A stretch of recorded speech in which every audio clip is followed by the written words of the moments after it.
Asia কাপে বাংলাদেশ বরং ভারতের টি-20 ম্যাচ বা এশিয়া কাপ খেলা হচ্ছে। আমরা আশা করব, ভারত অলরেডি ব্যাটিং করেছে 20 ওভার 169 রানের টার্গেট দিয়েছে। প্রথম দিকে যেভাবে খেলা হয়েছিল আমি তো মনে করেছিলাম যে এই রান রেটে প্রায় 220 পার করে দিবে, কিন্তু বাংলাদেশের বোলিংটা খুব ভালো হয়েছে পরে এসে। বিশেষ করে বাংলাদেশের বোলিংটা খুব ভালো করেছে। বাংলাদেশের বোলিং ডিপার্টমেন্টকে ধন্যবাদ না দিলেই না। তবে যাই যেটা বলুক না কেন, আজকের খেলাটা খুবই গুরুত্বপূর্ণ।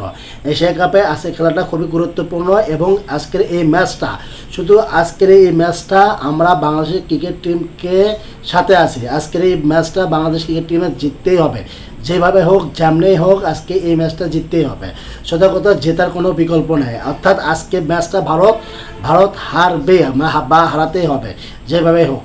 সবচেয়ে বড় কথা, বাংলাদেশ ক্রিকেট টিমের বোলিং ডিপার্টমেন্টকে ধন্যবাদ না দিয়ে আমি পারতেছি না। প্রথম থেকে যে অবস্থা হয়েছিল আমি তো মনে করেছিলাম যে 220 পার করে দেবে, কিন্তু তা হয়নি। বাংলাদেশের বোলিংয়ের তোপের মুখে ইন্ডিয়া 169 রানের টার্গেট দিয়েছে। একটা ধন্যবাদ পাওয়ার যোগ্য বাংলাদেশ ক্রিকেট টিমের বোলিং ডিপার্টমেন্টকে। তবে আশা করতেছি আজকের এই ম্যাচটা, ভারতের সাথে যে ম্যাচটা চলতেছে, অলরেডি ভারত ব্যাটিং করেছে, যে ম্যাচটা চলতেছে এই ম্যাচটা আমরা জিতবো ইনশাল্লাহ।